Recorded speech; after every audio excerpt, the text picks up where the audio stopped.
दिखाना कल वाले क्वेश्चन होमवर्क मुझे दिए थे। हैं? एक भी नहीं हुआ क्यों? कितने क्वेश्चन दिए? 2 क्वेश्चन दिए। ये तुम बोल के कैसे करना था? A cube of side 10 mm, phase 1 phase 2, dot की पोजीशन फेज 1 से 100 mm है, इससे 60 mm है। Find real position of dot and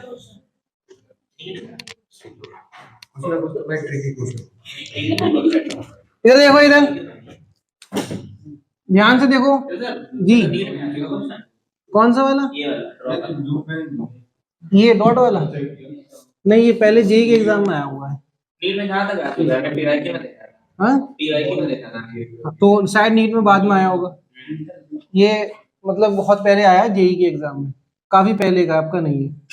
NEET में भी फिर जल्दी आया होगा करंट में, कुछ ही सालों में। इधर देखो, ये ध्यान से देखो, ये आपके पास एक क्यूब दिया था, मतलब ये हमने फेस लिया है सामने का, पीछे की साइड भी सेम साइड होंगी, ठीक है, जैसा क्यूब होता है हमारा। तो ये फेज 1 है और ये फेज 2। यहाँ एक डॉट था, अरे ये क्यूब होता है, ये फेज 2 हो गया इसका, और ये जो बैक इसके फ्रंट वाला इधर होगा, ये फेज 1 होगा। तो ये तो हमारे सामने का हिस्सा था, नहीं था? अरे कोई भी चीज हम देखते हैं तो भाई यहाँ तो 2D में ही दिखाई देगी आपको। जैसे मान लो ये क्यूब है, तो इसका एक फेज ये और इसके सामने वाला फेज ये, तो फेज 1 फेज 2 इसकी बात हो रही है। अब आपको सिर्फ यही वाला फेज दिखाई देगा, ठीक है, तो वो लिखा हुआ है यहाँ पर। चलिए फिलहाल इसमें आपको बोला है कि अगर हम फेज 1 से देखें तो 100 mm है शायद, है फेज 1 से देखें तो 100 mm है। अब इसकी साइड दी है आपको 210 mm, यहां से आपको दे रहा है 100 और यहां से दे रहा है 60, और 100 60 बनता है 160, मतलब 210 नहीं है। इसका मतलब क्या हुआ कि ये अपरेंट पोजीशन होगी। तो ये जो है आपकी अपरेंट पोजीशन दी गई है 100 mm और यहां से दी गई है 60 mm। तो आपसे पूछा है फेज 1 से रियल पोजीशन, तो आप x मान लो, तो ये कितना हो जाएगा 210 माइनस x, ठीक है। और इसका रिफ्रैक्टिव इंडेक्स म्यू, म्यू की वैल्यू क्या होती है? Real depth upon apparent depth, यही तो पढ़ा था हमने, real depth upon apparent depth. तो रियल डेप्थ हमारी x फेज 1 से, अपरेंट डेप्थ 100। फेज 2 से अगर देखें real depth 210 minus x upon apparent 60 mm, ठीक है। बस सॉल्व हो गया, 0 से 0 कट करो, 2 से कट करेंगे तो 3 आएगा, 2 से कट करेंगे 5 आएगा, क्रॉस मल्टीप्लाई करो तो ये हो जाएगा 3x इक्वल टू 5 से मल्टीप्लाई करेंगे तो ये 0, ये 5 और ये 10 माइनस 5x, इसको इधर ले आओ, 3x प्लस का 5x 1050, तो 8x, तो 1050 अपॉन 8, यही तो आएगा। इसको सॉल्व करेंगे, देखिए कितना आएगा, सॉल्व करके देख लो, 8 बन जाए 8 और ये बचेगा 225 है ना, तो 8 3 जा, फिर आपको कितना आएगा, यहाँ बचेगा 1 0 10, पॉइंट लगाएंगे, 2 बचेगा तो ये आ जाएगा 25, है ना, 20, 131.25 mm, ये इसकी रियल पोजीशन है, ठीक है, फेज 1 से यही पूछी थी। और रिफ्रैक्टिव इंडेक्स पूछा है आपसे, तो रिफ्रैक्टिव इंडेक्स के लिए अब ये वैल्यू उठा के यहाँ रख दो, ठीक है, तो रिफ्रैक्टिव इंडेक्स आ जाएगा। देखिए रिफ्रैक्टिव इंडेक्स क्या आएगा, म्यू इक्वल टू कितना है आपका, x अपॉन 100 फेज 1 से, हाँ, तो 131.25 है अपॉन 100 है, तो आप क्या करोगे, 2 0 हटा के पॉइंट बढ़ा दो, 1.3125, ये आपका रिफ्रैक्टिव इंडेक्स आ गया, बस, ठीक है। दो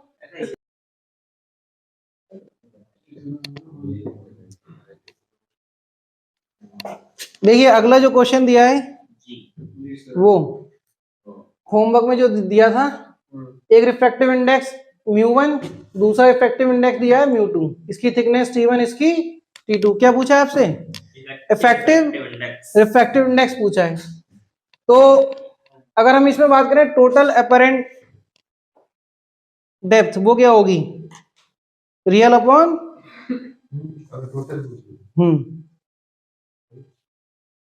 total apparent depth, real upon mu. देखिए टोटल अपरेंट डेप्थ अगर पूछी जाए तो क्या होगी, रियल टोटल रियल डेप्थ हाँ मतलब इस तरीके से लिखेंगे T1 upon mu one plus T2 upon mu to, ये तो लिखा था कल, इसके लिए अलग इसके लिए अलग, ठीक है। और टोटल क्या होगी, अगर मान लीजिए एक ही मीडियम है ये, ठीक है, जिसका रिफ्रैक्टिव इंडेक्स म्यू इफेक्टिव है, म्यू इफेक्टिव, तो इसकी थिकनेस कितनी बनेगी, T1 प्लस T2, तो हम इसको ऐसे लिखेंगे T1 plus T2 upon mu effective, यही तो आएगा, ये हो जाएगा T1 upon mu one plus T2 upon mu to, तो म्यू इफेक्टिव उधर ले जाओ, इस पूरे सिस्टम को नीचे ले आओ, ठीक है, तो ये हो जाएगा T1 प्लस T2 अपॉन, ये जब नीचे आएगा तो क्या हो जाएगा T1 upon mu one plus T2 upon mu two equal to क्या आ जाएगा म्यू इफेक्टिव, तो ये म्यू इफेक्टिव आ गया आपका, ठीक है, क्लियर है। अब जो भी थिकनेस दे रखी हो वो आप यहां पर पुट कर देंगे, हो सकता है आपको बोल दे कि हमारी जो थिकनेस है वो सेम है दोनों की, इसी में अगर आपको बोल they if T1 equal to T2, ठीक है, दोनों बराबर हैं, अगर दोनों बराबर है तब इफेक्टिव कितना होगा, तो म्यू इफेक्टिव देखिए क्या होगा, म्यू इफेक्टिव ये हो जाएगा आपका 2T अपॉन, यहां से T आ जाएगा कॉमन, क्या बचेगा 1 upon mu one plus 1 upon mu to, बोलिए यही होगा, T से T कैंसिल, तो ये क्या आएगा, यहाँ आप एलसीएम लोगे तो हो जाएगा mu one plus mu two upon mu one mu two, ये ऊपर आ जाएगा तो 2 mu one mu two upon mu one plus mu two, finally ये आपका इफेक्टिव आ गया, अगर थिकनेस बराबर है तब, थिकनेस बराबर नहीं है तो यही छोड़ देंगे आप, ये आंसर है आपका, ठीक है। देखिए क्वेश्चन देखिए,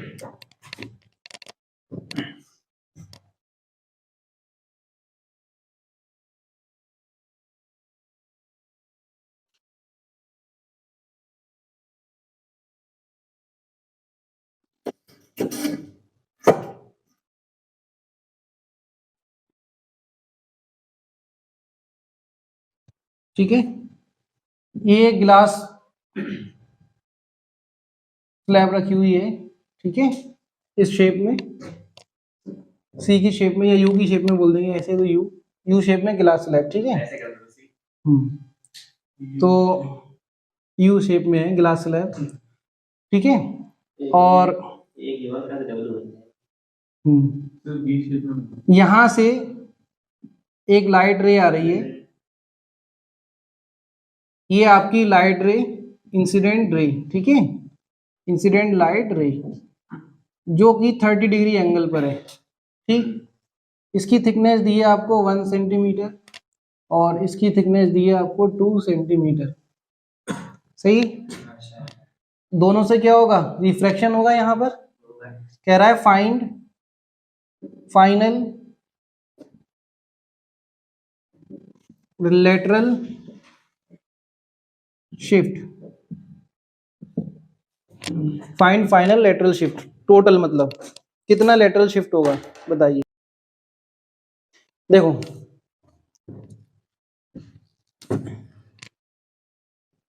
इसका एक्चुअल पाथ तो ये रहा होगा, ये डेविएट होगी अपने यहाँ पाथ से और फिर निकलेगी ऐसे, अरे ऐसा नहीं है, नीचे अंडर रूट निकलता है।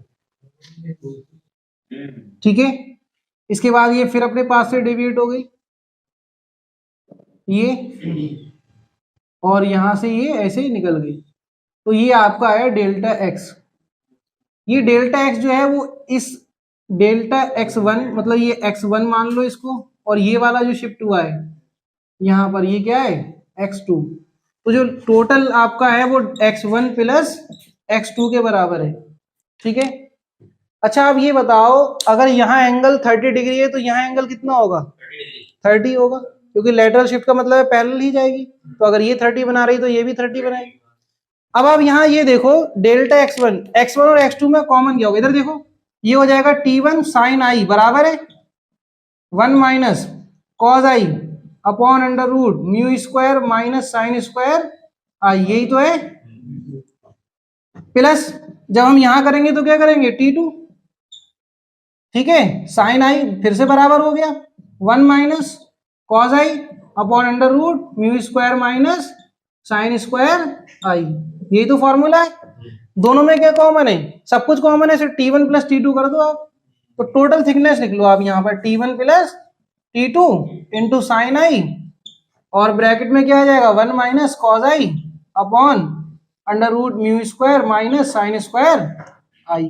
ठीक है, अब आप यहाँ सारी वैल्यूज पुट करो और आंसर आपका निकल कर आ जाएगा। ये कितना हो जाएगा आपका 3 सेंटीमीटर, 1 प्लस 2 3 सेंटीमीटर। साइन 30 की वैल्यू, चलो ऐसे पहले एक बार लिख देते हैं, साइन 30 ये हो जाएगा 1 माइनस कॉस 30, ये हो जाएगा आपका म्यू कितना होता है 3/2 माइनस साइन स्क्वायर 30। चलो भाई, अभी हमने एक बार लिख दिया, सारा डाटा पुट करो आंसर आ जाएगा। ठीक है, कल निकाल लोगे आप, छोड़ दो यही, चलो ठीक, सॉल्व कर लेना। ये मेन है कि आप इससे कर सकते हैं, जो भी डाटा है कैलकुलेट कर लेना, आंसर आ जाएगा। ठीक है, ये कराना है सॉल्व आगे, नहीं कराना तो नहीं है, चलो कैलकुलेशन होता है। चलो देखो मैं बताता हूँ, देखो आप लोग इंडिविजुअल निकालते हैं, पहले उसका निकालते हैं, इसका निकालते डेल्टा एक्स की वैल्यू देखो क्या होगा। तो ये हो जाएगा आपका 3 साइन 30 की वैल्यू 1/2, 1 माइनस रूट 3/2, ये हो जाएगा आपका 3 स्क्वायर 9 अपॉन 4 माइनस साइन 30 की वैल्यू 1/2, स्क्वायर करेंगे तो 1/4। ठीक है, क्लियर इतना। यहाँ देखिए कितना आएगा, ये हो जाएगा आपका 3/2, 1 minus root 3 upon 2, under root में कितना बचेगा देखिए आप, 9 माइनस 1 8 अपॉन 4 कितना आएगा 2, डायरेक्ट कर दूं ना, ये 2 आएगा, ये 8 अपॉन 4 तो क्या करेगा 2। ठीक है, चलो भाई आगे देखिए क्या आता है आपका, 3/2 1 माइनस रूट 3 अपॉन 2 रूट 2, यही तो आया। ठीक है, यही छोड़ दो आप, बाकी आप सॉल्व कर लेना, ये आंसर आ गया आपका। ठीक है, कहाँ तक पहुंचे, ये आंसर आ तो गया, ये आंसर आ तो गया।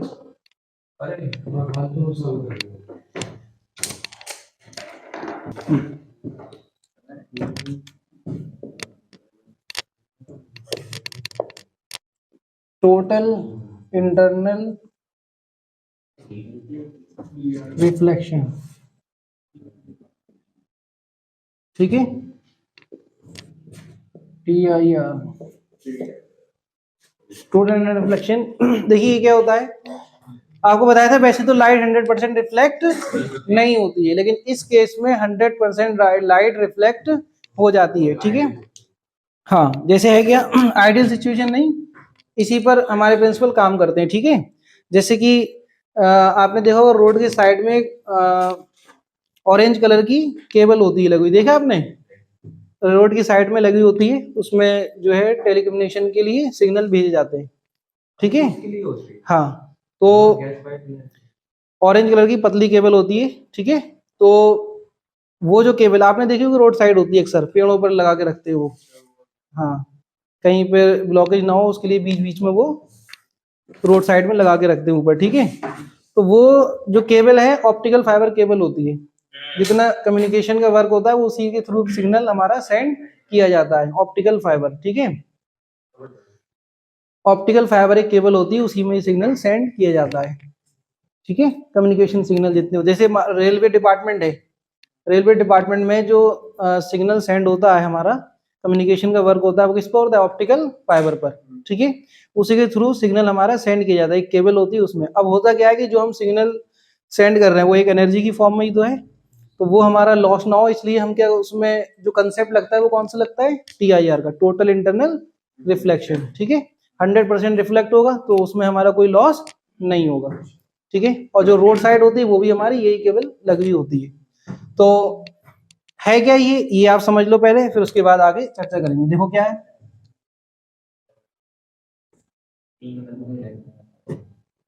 जैसे टोटल इंटरनल रिफ्लेक्शन, ये आपके पास दो मीडियम है। जैसे रिफ्लेक्शन के लिए आपने क्या पढ़ा, दो मीडियम होते हैं, एक रेयरर और एक दूसरा डेंसर, एक रेयरर और दूसरा डेंसर। अब आपके पास है क्या कि इसकी कंडीशन ये है, light must travel from denser medium to rarer medium. अगर लाइट हमारी डेंसर से रेयर में जा रही है तभी टीआईआर होगा, अदरवाइज टीआईआर नहीं होगा, ये कंडीशन है। तो हमने क्या माना, इस सरफेस से जो हमारे दो मीडियम को डिवाइड कर रही है, हमने कुछ डेप्थ में क्या लिया, एक सोर्स ले लिया, लाइट सोर्स। ये हमारा मान लीजिए एक लाइट सोर्स है, ठीक है, और इस लाइट सोर्स से लाइट रेज आ रही है तो वो ऐसे निकल जाएंगी, ये रही, ठीक है। जो नॉर्मल पर आई वो तो सीधी निकल गई, और जो थोड़ा बहुत किसी एंगल पर आएगी वो बेंड कर जाएगी अवे फ्रॉम नॉर्मल, और ज्यादा एंगल पर आएगी तो ये और ज्यादा एंगल पर बेंड करेगी, ऐसा ही होगा। तब तक ये ऐसे बेंड करती रहेगी। कुछ टाइम के बाद आपको क्या देखने को मिलेगा, जब आप ये ऐसे एक रे आई तो आपने देखा कि ये रे जो है इतना बेंड हुई कि इस नॉर्मल पर नॉर्मल हो गई। नॉर्मल पर नॉर्मल का मतलब है सरफेस के पैरेलल हो गई, ठीक है, सरफेस पर ही चलेगी ये रे। तो इस केस में एंगल ऑफ रिफ्रैक्शन की बात की जाए तो कितना हो गया, 90 डिग्री, ठीक है। तो ऐसा एंगल ऑफ इंसिडेंस जिस पर रिफ्रैक्टेड एंगल ऑफ रिफ्रैक्शन क्या हो जाए, 90 डिग्री हो जाए, उसको क्रिटिकल एंगल बोलते हैं। क्या बोलते हैं उसको, क्रिटिकल एंगल बोलते हैं। एंगल ऑफ इंसिडेंस हमारा क्रिटिकल एंगल कहलाता है। और इससे जस्ट आपने थोड़ा सा इंक्रीज किया एंगल ऑफ इंसिडेंस, अगर आप इससे जस्ट थोड़ा सा बढ़ाएंगे तो क्या होगा, ये रे इतना बेंड होगी कि वापस से इसी मीडियम में आ जाएगी।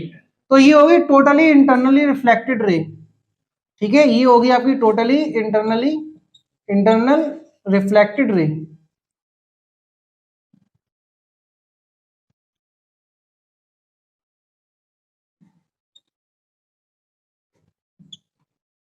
ठीक है, ये एंगल जो आई है वो आपका ग्रेटर देन क्रिटिकल एंगल है, ये कंडीशन है, ठीक है। तो हमें ये दो कंडीशन यहां पर मिली कि टीआईआर के लिए कौन कौन सी कंडीशन होंगी। फर्स्ट कंडीशन क्या है, फर्स्ट कंडीशन ये है कि हाँ, जो लाइट है must travel from denser medium to rare medium. Second condition, angle of incident must be greater than critical angle. ये दो कंडीशन है। क्रिटिकल एंगल क्या होता है, the angle of incident at which the angle of reflection becomes 90 degree, इसको हम क्या बोलेंगे, क्रिटिकल एंगल। जल्दी से ये बना लो, फिर इसकी दो तीन डेफिनेशन ये लिख लेना छोटी छोटी, फिर आगे इस पर जो काम है वो करेंगे अभी। आईसी लिख लेना यहाँ पर, ये क्रिटिकल एंगल है।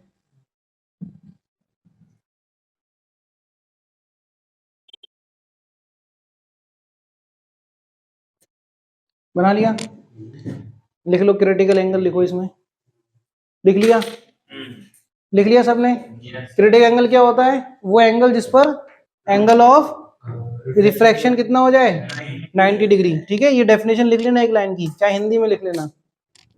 The angle of incidence at which angle of refraction becomes 90 degree is called critical angle, ठीक है। कंडीशन फॉर टीआईआर ये भी लिख लो साथ में, हाँ, condition for TIR, condition for TIR, पहली condition, light must travel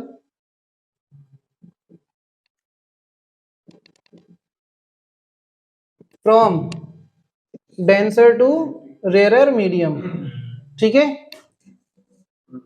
second point, हाँ, angle of incidence must be greater than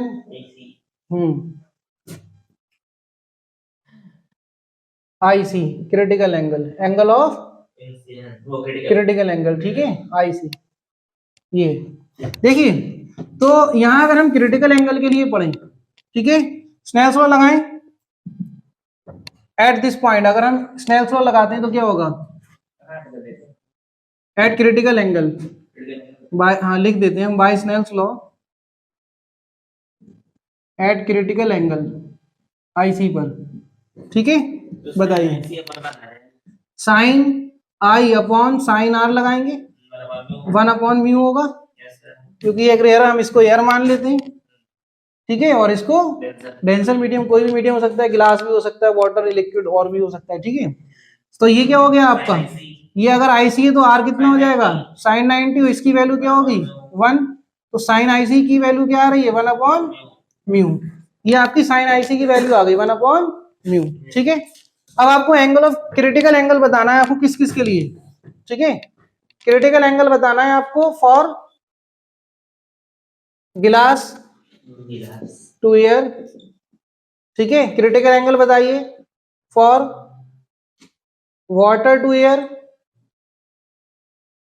critical angle बताइए, और बताइए, फॉर गिलास साइन की वैल्यू करना पड़ता टू वाटर। हाँ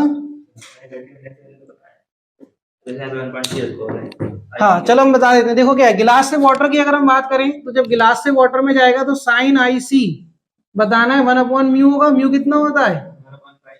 3/2 होगा, यही तो होगा। तो इसकी वैल्यू कितनी आएगी? अप्रोक्सीमेट 0.66। तो ये होता है आपका आई सी इज इक्वल टू गिलास एयर आपका हो जाएगा 42। ठीक है, 42 डिग्री के आसपास ये वैल्यू बैठती है जाकर, साइन 42। हाँ, आई सी 42 डिग्री होता है। वाटर एयर के लिए कितना होता है? वाटर एयर के लिए बात करें तो साइन आई सी क्या हो जाएगा आपका? 1/म्यू।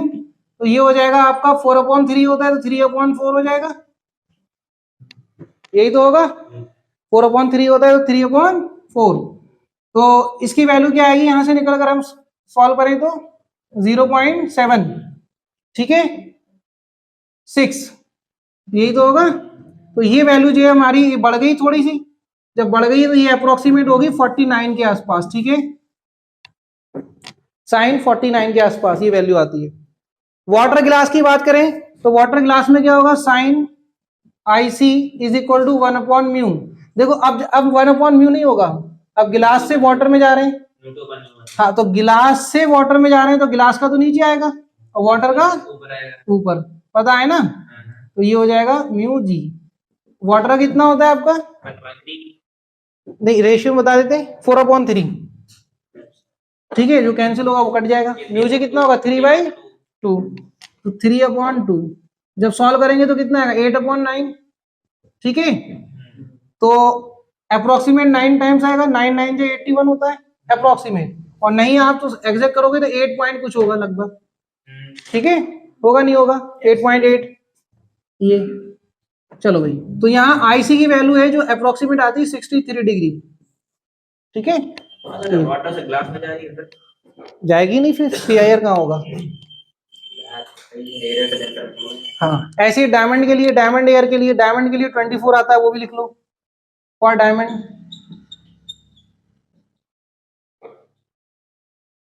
डायमंड एयर, डायमंड एयर के लिए क्या होगा? आई सी, इसकी वैल्यू डायमंड का तो पता है, इफेक्टिव इंडेक्स क्या होता है? 2.5 कल बताया था, 12.5 बता तो दिया था। साइन आई सी की वैल्यू 1/म्यू, म्यू की वैल्यू क्या होती है? 2.5 या 12.5, ठीक है। तो 12.5 इसको जब हम सॉल्व करेंगे तो आईसी की वैल्यू जो आएगी वो अप्रोक्सीमेट निकल कर आती है 24 डिग्री, 24 डिग्री, ठीक है।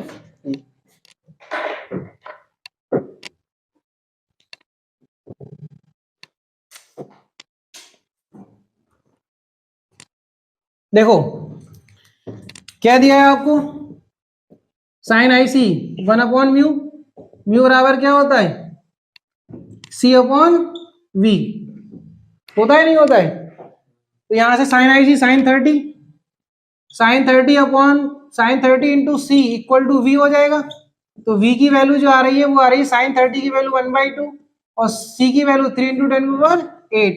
तो ये आएगा 1.5 इंटू 10⁸ मीटर पर सेकेंड, ठीक है। इस तरीके से हम इसको सॉल्व कर लेंगे। देखिए इसी में जैसे आपने अभी जो पढ़ा है इसमें एक बहुत अच्छा क्वेश्चन ये पूछा जाता है, इल्यूमिनेटेड एरिया, ठीक है। इल्यूमिनेटेड एरिया फाइंड करने को आता है और ये बहुत अच्छा क्वेश्चन है। हाँ, जैसे जो फव्वारे वगैरह में लगाते हैं ना फॉन्ट में, जैसे आपने देखा होगा कि नीचे की साइड बल्ब होता है और ऊपर रोशनी आ रही होती है किस शेप में? एक, हाँ, और जो जो सरफेस होती है वो उसी कलर की पूरी हो जाती है, ठीक है। वो सरफेस जो होती है वाटर की वो उसी कलर की होगी जिस कलर का नीचे बल्ब लगा हुआ है। वो क्या होगा? जैसे मान लीजिए आपके पास लिक्विड है या फिर मीडियम कोई मान लेते हैं हम, ठीक है, लिक्विड जिसका रिफ्रैक्टिव इंडेक्स म्यू और ये हमारे पास एयर है, ठीक है। ये मतलब रेयर मीडियम और ये हमने डेंसर माना हुआ है और यहाँ हमने एक बल्ब लगा दिया है h हाइट पर, ठीक है, h हाइट पर एक बल्ब हमने यहाँ लगा दिया है। तो हमें तो यही पता है कि अगर ये बल्ब है, ठीक है, तो इससे आने वाली लाइट किस शेप में निकलेगी भाई, यहां से लाइट आएगी। तो मान लीजिए ये इसका आईसी था, तो इतना आईसी इधर है तो इधर भी इतना ही होगा, ये आईसी। इसका मतलब ये है कि यहां से जितनी भी लाइट होगी वो तो बाहर आ रही होगी किसी ना किसी एंगल पर, और इस पॉइंट पर लाइट जो है वो सरफेस पर स्प्रेड हो जाएगी। कौन सी सरफेस पर? चारों तरफ।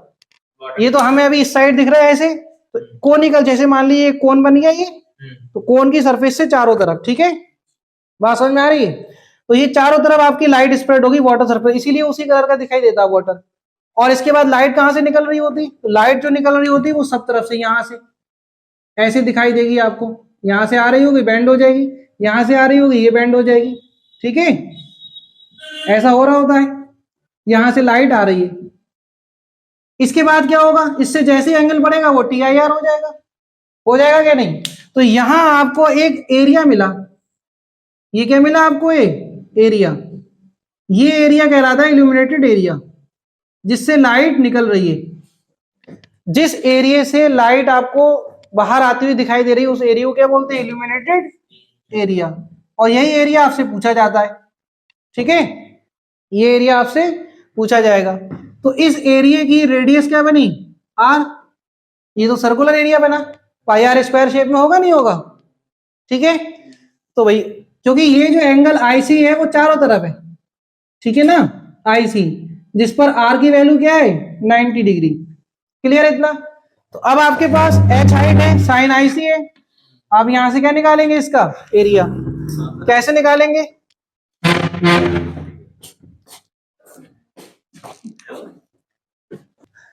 पीछे की रह गई ना अभी, हाँ, अरे बहुत इकट्ठी हो गई, टाइम नहीं मिल पाता है ना, एडिट करने में बहुत टाइम लगता है, फिर यूट्यूब पर डालो तो उसमें फिर बहुत सारा लिखना पड़ता है।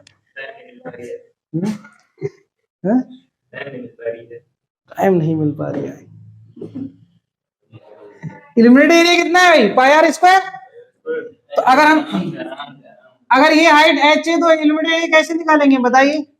साइन आईसी की वैल्यू क्या होगी यहाँ पर? साइन आईसी क्या होगा? 1/μ। साइन आईसी क्या हो जाएगा? 1/μ। दूसरी चीज, अगर हम यहाँ साइन आईसी देखें, साइन आईसी अगर ये एंगल आईसी तो ये भी आईसी होगा, बोलिए होगा या नहीं? अगर ये आईसी है तो इस राइट एंगल ट्राइंगल में साइन आईसी क्या बनेगा? Sign IC perpendicular upon hypotenuse, और हाइपोटेन्यूज क्या होगा? √r² plus h²। तो साइन आईसी की वैल्यू क्या आएगी? r upon √r² plus h², 1/μ।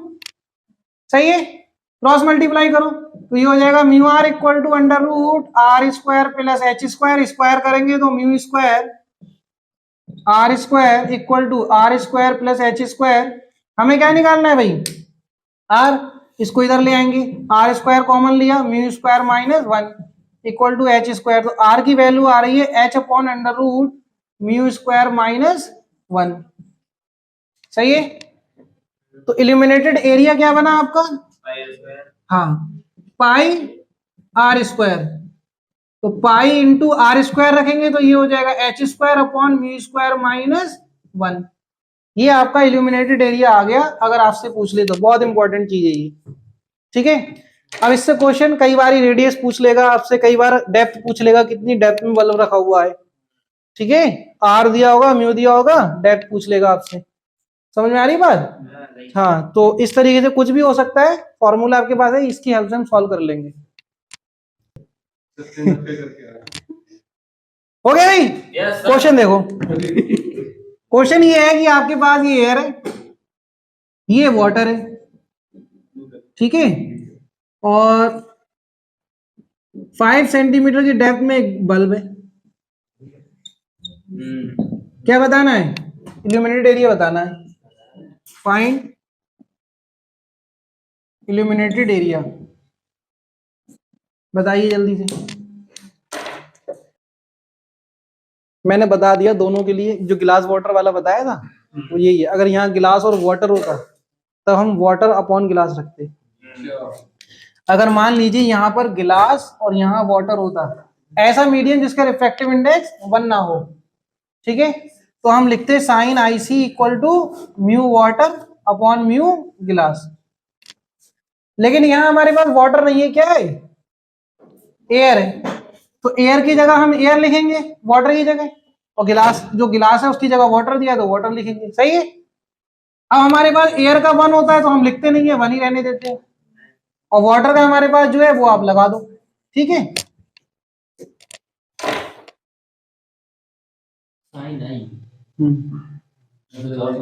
तो अब आप ये बताओ, आपको इतना लंबा करने की जरूरत थोड़ी, डायरेक्ट फॉर्मूले में लगाओ आप, डायरेक्ट फॉर्मूला ये सब करने की जरूरत नहीं ना। अब क्या करना है आपको, हाँ इधर देखना ध्यान से,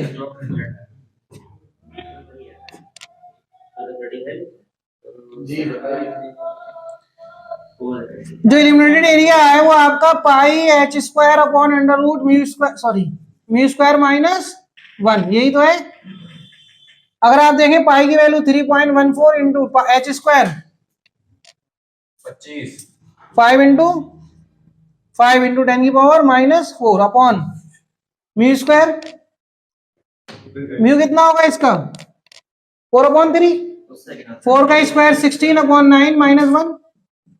सॉल्व करेंगे कितना आएगा, ये हो जाएगा 3.14 इंटू 5 इंटू 5 इंटू 10 की पावर माइनस 4 अपॉन, ये हो जाएगा आपका 16 माइनस 9, 7/9 ऊपर चला जाएगा, मल्टीप्लाई कर लो, सॉल्व कर लो, आंसर आ जाएगा। कितना आया 99. पक्की बात है, कहीं गड़बड़ हो जाए, 10 की पावर माइनस 4 सेंटीमीटर स्क्वायर निकाल लिया। अच्छा, तो 99.48 इंटू 10 की पावर माइनस 4, हमने तो अप्रोक्सीमेट ये आपका आ जाएगा इल्यूमिनेटेड एरिया, ठीक है। और अच्छा, अब यहाँ बच्चे थोड़ा कंफ्यूज हो रहे हैं, वो देख लो, ये हमारा रेयरर मीडियम, ये डेंसर मीडियम, इसका रिफ्रैक्टिव इंडेक्स μ2 और इसका रिफ्रैक्टिव इंडेक्स μ1। μ1 क्यों, क्योंकि लाइट यहां से आ रही है, ये हमारे पास लाइट सोर्स है, तो यहां से लाइट आके ऐसे हो जाएगी, ठीक है, सरफेस पर। तो ये इल्यूमिनेटेड एरिया बना। यहां अगर हम साइन आईसी की वैल्यू लगाएं, ये साइन आईसी और ये एच है, तो साइन आईसी जो हम लिखेंगे वो क्या लिखेंगे, 1/μ होता है, कौन सा μ(1) विद रिस्पेक्ट टू 2 होता है, मतलब इसको हम लिखेंगे μ1/μ2, ठीक है, ये ध्यान रखना। इसी तरीके से जो इल्यूमिनेटेड एरिया में आएगा वो क्या आएगा आपका, पाई आर स्क्वायर, मतलब पाई आर स्क्वायर बराबर pi into h square upon mu square, mu कौन सा, μ1 विद रिस्पेक्ट टू 2 का स्क्वायर माइनस 1, सही है। तो ये आ जाएगा इल्यूमिनेटेड एरिया, ये हो जाएगा पाई एच स्क्वायर अपॉन, ये हो जाएगा μ1/μ2 का स्क्वायर माइनस 1, ठीक है। अब यहां आप सॉल्व करेंगे तो pi h square μ1 square minus μ2 square μ1 square, ये आपका फॉर्मूला है, ठीक है। अगर मीडियम 1 मीडियम 2 दे रखा है तब इसको नोट कर लो साइड में, वहीं पर बच्चे कंफ्यूज हो रहे हैं इसलिए कर लो जल्दी से।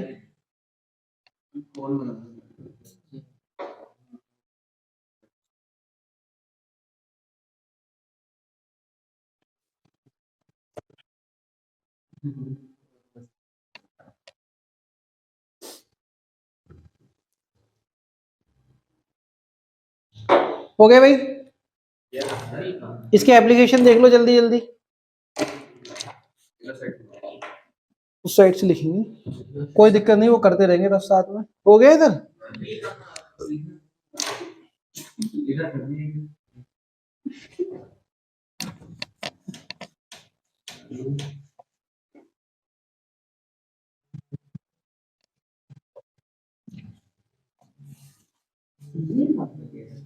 कौन सा, अच्छा, अरे रिफ्रैक्टिव इंडेक्स रिलेटिव ले लिया है, हाँ एयर ना हो तब, जैसे उसने भी एयर में ही पूछ लिया क्या होगा, कौन सा लगाएं, अब एयर का 1 लगा लो, अब आंसर आ जाएगा, सही है। μ2 इसमें कह दिया है,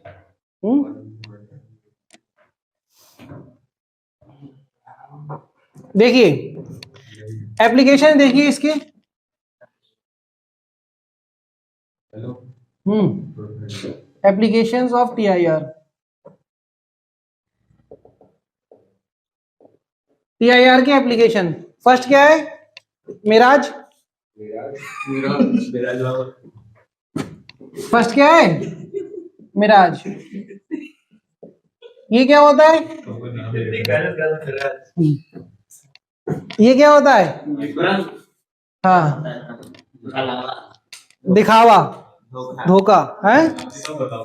जैसे कि आपने देखा होगा कि लॉन्ग ट्रैक है एक, ये रेगिस्तान के लिए जैसे बोला जाता है कि अगर आप वहां स्ट्रेट पाथ पर हैं तो वहां पर क्या होगा कि एक जैसे मान लीजिए यहाँ पर एक ट्री है, ठीक है, हाँ, तो आपको क्या दिखाई देगा? अगर आप इसी ट्रैक पर बहुत ज्यादा डिस्टेंस पर खड़े हुए हैं, दूर पर, TIR। दिखाई देता मिलता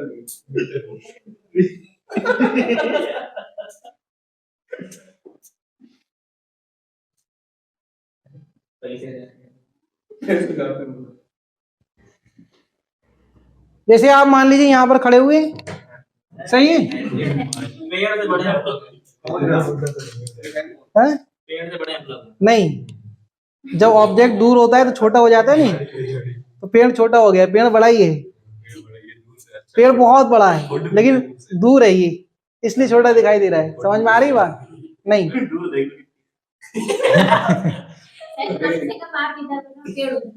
अरे बहुत ज्यादा दूर है ये, आपको लग रहा है देखने में। अच्छा होता क्या है? हाँ?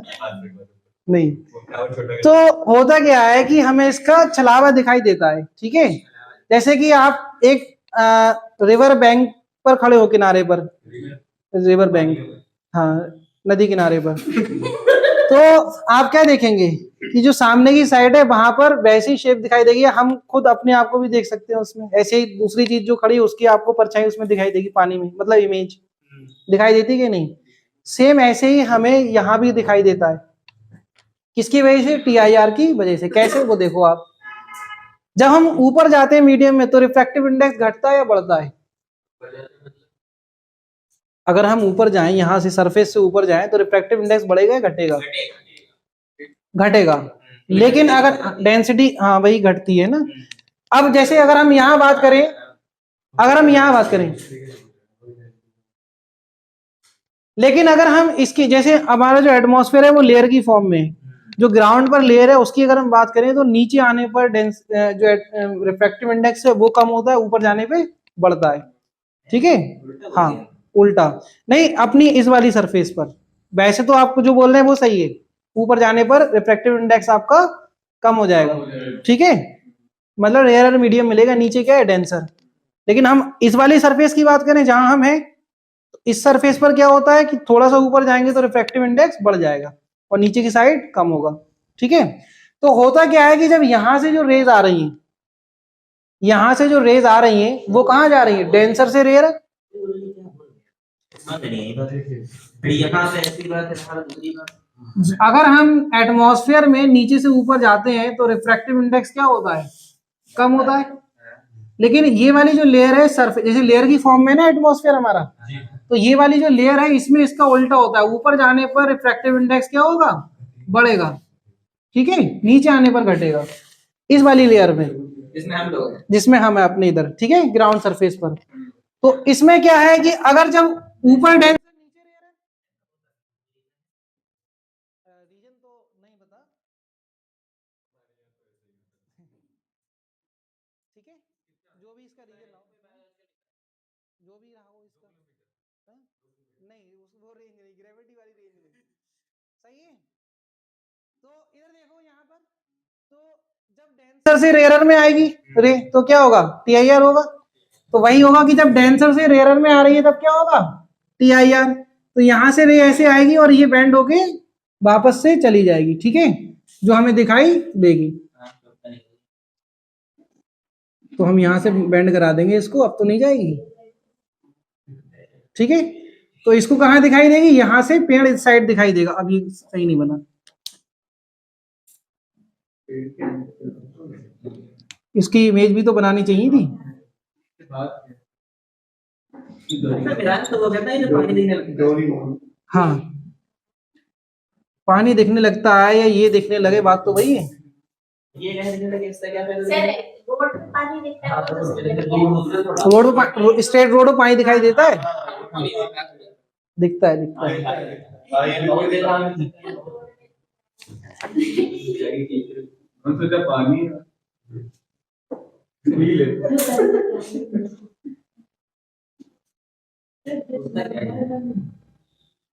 इस तरीके से सही है, इस तरीके से हमें दिखाई देता है। ठीक है, अरे ये थ्योरेटिकल है, आप पढ़ लेना, मैंने इसको समझा दिया सिर्फ। ठीक है, ये चीज जो छलावा दिखाई देता है। हाँ? क्या डायग्राम बनाया है? बढ़िया, वेरी गुड, सही है। दूसरी चीज, सर डोरेमोन अच्छा है। छोड़ो उसको, छोड़ो। दूसरी चीज क्या है आपके पास? जैसे डायमंड का चमकना, ठीक है, डायमंड का चमकना वो भी TIR में आता है, क्योंकि उसमें लाइट जब एंटर होगी तो क्या होगी? टोटली इंटरनल रिफ्लेक्ट, तो उससे वो क्या होता है? हाँ, ठीक है, तो वो चमक रहा है। इसी तरीके से और भी चीजें, जैसे हमारे पास और क्या है, बताओ जल्दी से। और कोई एप्लीकेशन पता है आपको? नहीं, नहीं, हाँ, ये तो ये मिराज हो गया। हाँ, एक आपका डायमंड वाला हो गया, ठीक है, और नेक्स्ट आपका जो है वो प्रिज्म। नेक्स्ट क्या है आपका? प्रिज्म, ठीक है। अरे कैसी बातें कर रहे हो, फिर मजाक में चले गए। हाँ, आइसोसेलेस प्रिज्म ये होता है कितना आपका? 45, हाँ, 90, 45। Isosceles, isosceles. वाह, क्या डायमंड है। बहुत ज्यादा खुद ही नहीं पढ़ पाओगे, दिखा के। मैंने तो सोच लिया, अगर मैं कहते हैं बोर्ड में कुछ याद नहीं है, मैं यूवी बना के ये क्या होता है? 45, 90, 45 का प्रिज्म होता है। इसका यूज किया जाता है इमेज को डेविएट कराने के लिए, ठीक है। जैसे ए बच्चा, अरे यार बात नहीं, ये साइड बराबर होगी तभी ये एंगल 45 के बनेंगे, ठीक है। तो ये साइड बराबर होती है, ये हमारी 90, इसको हम बोलते हैं आइसोसेलेस प्रिज्म, ठीक है। 45, 90, 45, इसका यूज जो किया जाता है वो इमेज को डेविएट करने के लिए। अरे बात नहीं, फर्स्ट यूज क्या है? To deviate image 90 degree by 90 degree. अरे बाय 90 डिग्री इमेज को डिवाइड करना है, किस तरीके से प्रिज्म का यूज करेंगे? जल्दी बताओ कैसे इसको रखें। हाँ, जल्दी जल्दी करो। हाँ, 90 डिग्री करना है ना, जो सी पढ़ने वाली सरफेस है, हाँ, उस पे वो डालनी है। इस तरीके से रखेंगे हम। ये प्रिज्म है, ये हमारे पास ऑब्जेक्ट है AB, ठीक है। एक बार बताओ, ये ग्लास प्रिज्म है कि नहीं है?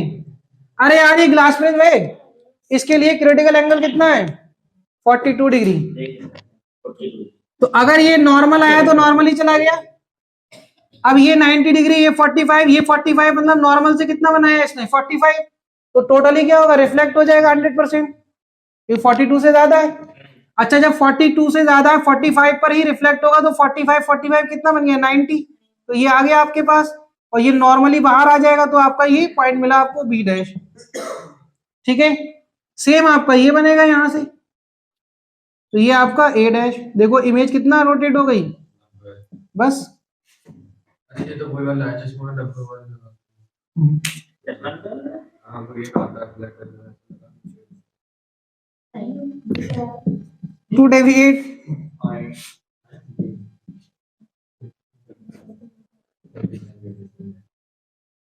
Bye 180 degree, to deviate image by 180 degree. चलो 180 से घुमाने के लिए कैसे लगाएंगे इसको? प्रिज्म को। उल्टे लगा लो। जल्दी बताओ क्या 180 के लिए। जैसे बना रहा वैसे ही कर दे। मतलब ये वाला ये जो बटन वाला है हाँ ये 180 यहाँ पे ऊपर हो जाता है। ये क्या है आपका 90 डिग्री 90 हो गए 45 हो गए। और ये 45, ये 45 दिख रहा है आपको? क्यों भाई बच्चों? यस अरे ये पीछे कैसे पहुंच गया बालक? आगे से दिख नहीं रहा। ए बी, तो यहां से रे आएगी तो भाई हमारा 45 फिर से नॉर्मल जाएगी, फिर यहां से ऐसे आएगी रिफ्लेक्ट होगी। क्या मिला आपको यहाँ पर? B dash. अरे मेरा स्टार्टिंग होता है डायमंड का चमकना, स्पार्कलिंग ऑफ डायमंड। तो सर स्टार्टिंग कर देते हैं। अरे लिख लेंगे, बाय एग्जाम नाम बता दिया सिर्फ बच्चों को। ये हमारा ए डैश, ये हमारा बी डैश। बच्चे खतरनाक हैं, लिखो पूरा ही लिख लो, आपको जरा नहीं है। घर ले जाना फिर। स्टार्टिंग होता है। चलो सब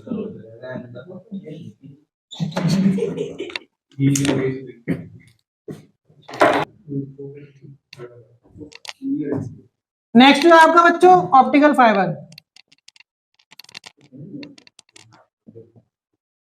ऑप्टिकल फाइबर, ठीक है। देखिए ऑप्टिकल फाइबर क्या होती है, प्लास्टिक की भी होती है और गिलास की भी होती है, ठीक है। गिलास, ठीक है। और ये बहुत ज्यादा थिन होती है, ये बहुत ज्यादा थिन होती है, हमारे बाल से भी बारीक ऑप्टिकल फाइबर, ठीक है।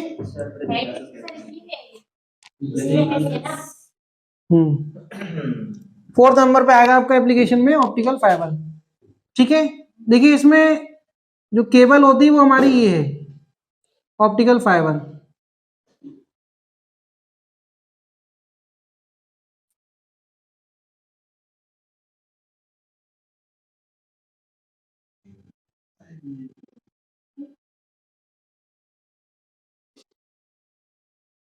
ठीक है।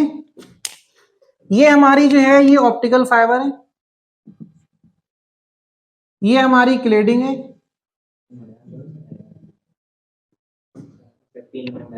और ये जो है बफर जैकेट है,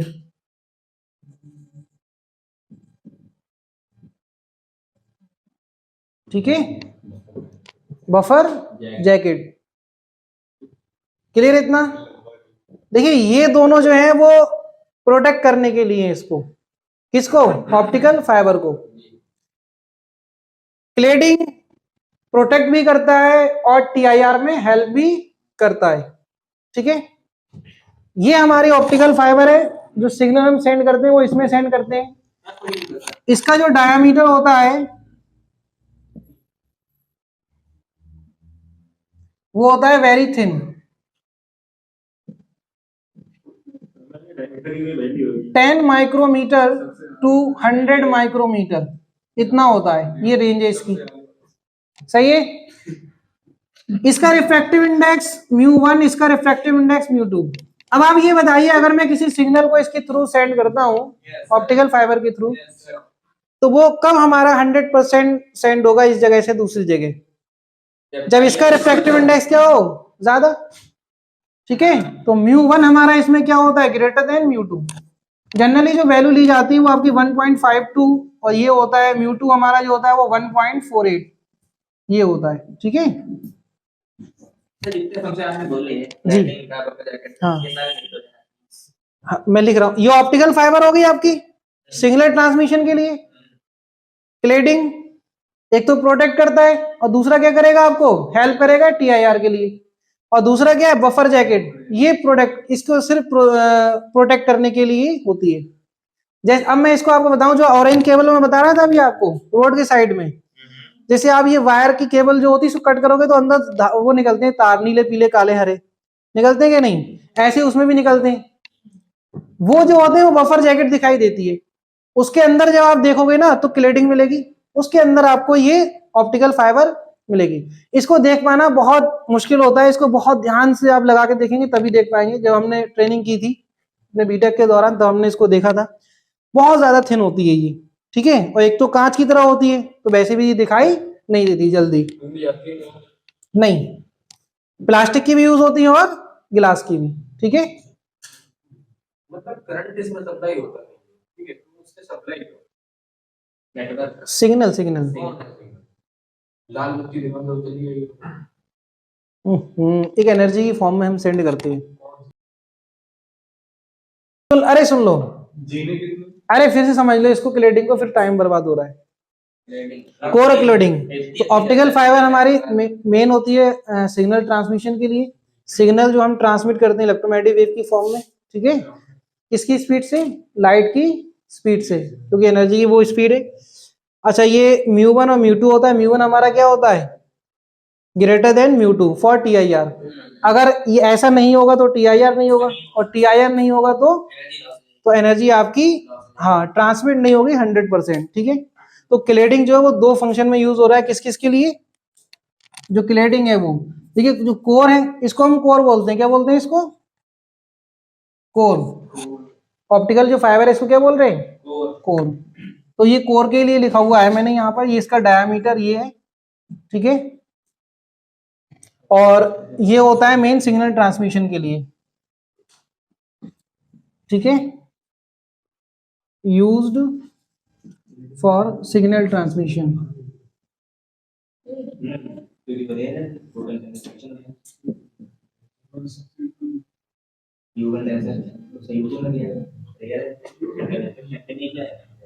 क्लेडिंग,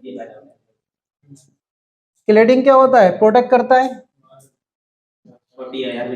हाँ, प्रोटेक्ट करता है किसको? कोर को। और क्या कराता है? TR। क्यों हंस रहे हो भाई?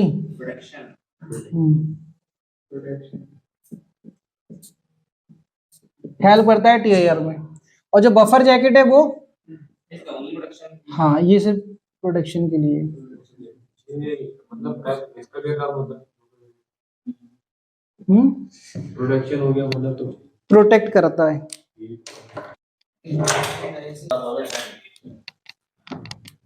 साइन आईसी की कंडीशन क्या होती है? इसमें यही आएगा। स्नेल्स लॉ से लगाएंगे तो म्यू की वैल्यू क्या होगी? स्नेल्स लॉ लगाओ आप यहाँ पर, Snell's law, sine I upon sine R क्या होगा बताइए? म्यू होगा नहीं होगा? यहाँ लगा दो आप साइन आई साइन आर। तो आईसी की वैल्यू क्या आएगी? Sine inverse sine R upon sine I. Answer. देखिए क्वेश्चन क्या है, क्वेश्चन ये है, आपके पास दो रिफ्लेक्टिंग प्लेट है, ठीक है। एक बात नहीं यार, दो क्या है ये? रिफ्लेक्टिंग प्लेट,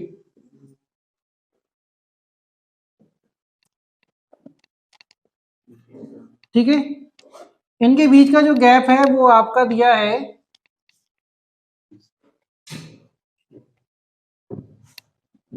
2√3 सेंटीमीटर, और ये दिया है आपको 20 सेंटीमीटर की लेंथ, ठीक है। एक लाइट रे जो कि ऐसे आएगी, इस एंड पर पड़ेगी, ये इंसिडेंट लाइट रे है। ए बात नहीं, बहुत अच्छा क्वेश्चन है, ठीक है। और ये जो एंगल बना रही है वो हॉरिजॉन्टल से आपका 60 डिग्री बना रही है, ठीक है। ये लाइट रे टोटली क्या हो जाती है? रिफ्लेक्ट, ठीक है। जो लाइट रे है रिफ्लेक्ट टोटली, ठीक है। टोटली क्या हो गई आपकी? रिफ्लेक्ट हो गई, ठीक है। रिफ्लेक्ट होगी किस पे पड़ेगी? इस पर, फिर इस पर, फिर इस पर, फिर इस पर, इस तरीके से ये चलती रहेगी। तो आपसे कह रहा है find total number of reflection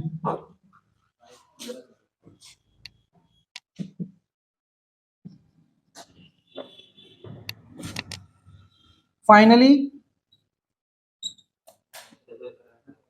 leaving, ठीक है। जब ये फाइनली लीव कर देगी इसको, ट्रैक को, तब आपको बताना है कितने टोटल रिफ्लेक्ट हो चुके हैं, ठीक है। और अच्छा क्वेश्चन है, बताइए जल्दी से। यही तो क्वेश्चन है, मैक्सिमम बच्चे यही गलती करता है जो आपने की, समझे। चलो देखिए क्या होगा। सबसे पहले तो यहाँ जब ये रिफ्लेक्ट होगी तो 30 पर रिफ्लेक्ट होगी, कहाँ जाएगी, इस साइड। तो ये कितना चली, 1 से 2 रिफ्लेक्शन के बीच में कितना चली है, तो tan 30 लगाओ। tan 30 लगाया तो हमें x निकालना है अपॉन h। tan 30 की वैल्यू 1/√3, x अपॉन h की वैल्यू 2√3। तो ये इससे कैंसिल, x की वैल्यू कितनी आई, 2 सेंटीमीटर। तो ये 2 चली। बच्चों जब यहां से रिफ्लेक्ट होगी यहाँ आएगी तब कितना चलेगी, तो 2 फिर चलेगी, 2 यहाँ 2 यहाँ, फिर ऐसे 2, इस तरीके से कर दूंगा, 20 तक जाना है। तो कितना हुआ, 10 टाइम्स 10 प्लस 1 फर्स्ट वाला काउंट करो या फिर एक लास्ट वाला, दोनों में से एक काउंट करना है क्योंकि एक आप छोड़ रहे हो, ठीक है। लास्ट वाला, लास्ट वाला छोड़ रहे ना, पहला काउंट करा, यहां से यहां तक 2 चली, फिर 2 चलेगी, फिर 2 करते हुए कहां पहुंचे, 20 तक पहुंचे, और लास्ट वाले को आपने काउंट ही नहीं करा, ठीक है। लास्ट वाले को, क्योंकि आप उसके आगे नहीं बढ़ रहे रिफ्लेक्ट होके, क्योंकि वो तो निकल गई रिफ्लेक्ट होके, लेकिन वो रिफ्लेक्शन लास्ट वाला हमने छोड़ दिया। तो लास्ट वाला छोड़ ना जाए इसलिए कितना आएगा टोटल, तो total number of reflection, total पहले लिखेंगे नंबर ऑफ रिफ्लेक्शन, तो ये होंगे टोटल डिस्टेंस। एरिया कवर करेगा नहीं तो रिफ्लेक्शन होगी वो। हाँ वो डिस्टेंस नहीं चलेगा, लेकिन रिफ्लेक्ट होके वो तो बाहर निकल जाएगा, फिर बाहर का एरिया चलेगा। ये अपॉन ये वाली डिस्टेंस टेबल 1 रिफ्लेक्शन, तो ये हो जाएगा 20/2, कितना आया 10 नंबर आए प्लस एक लास्ट वाला, एक टोटल नंबर ऑफ रिफ्लेक्शन कितने हो जाएंगे, 10 प्लस लास्ट 1 11, ये आंसर, ठीक है। एक क्वेश्चन और देखो ऐसे ही, अच्छा क्वेश्चन जल्दी कर लो, फिर उसके बाद हम रिफ्रैक्शन देखते हैं स्कर्ट सरफेस से। अब बहुत हो गया। नहीं, जैसे मान लो आपके पास एक बीकर दिया है ये,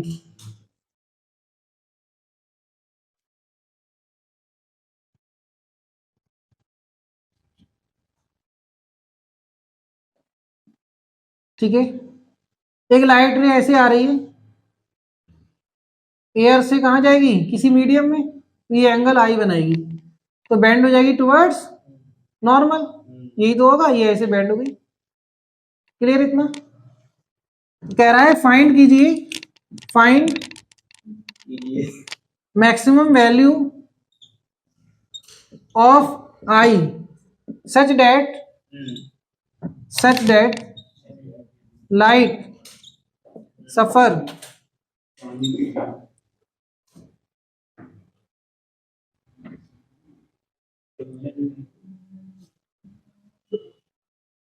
लाइट सफर रहने तो बिकम कर लो, बिकम्स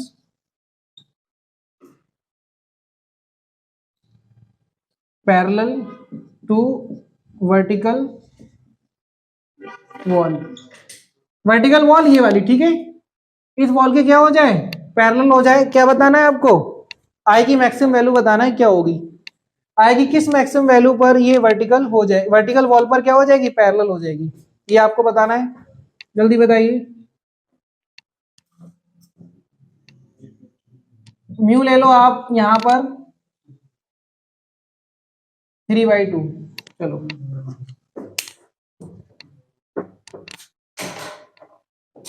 चलो देखो देखो इधर ध्यान से देखो,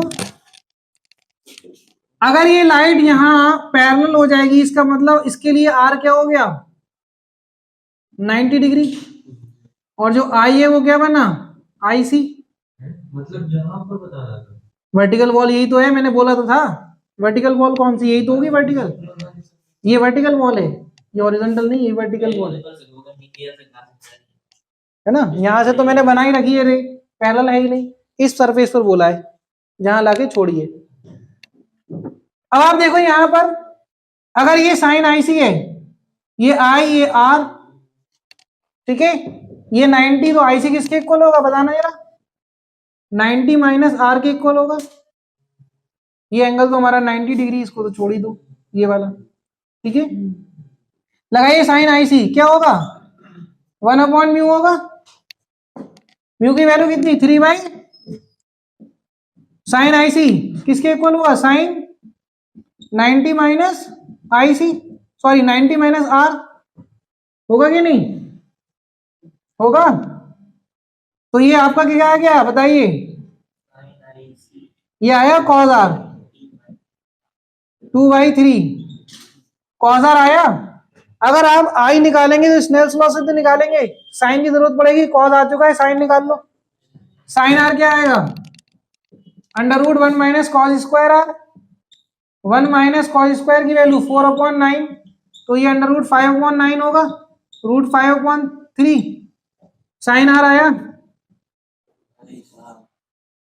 स्नेल्स लॉ लगाइए बाय स्नेल्स लॉ,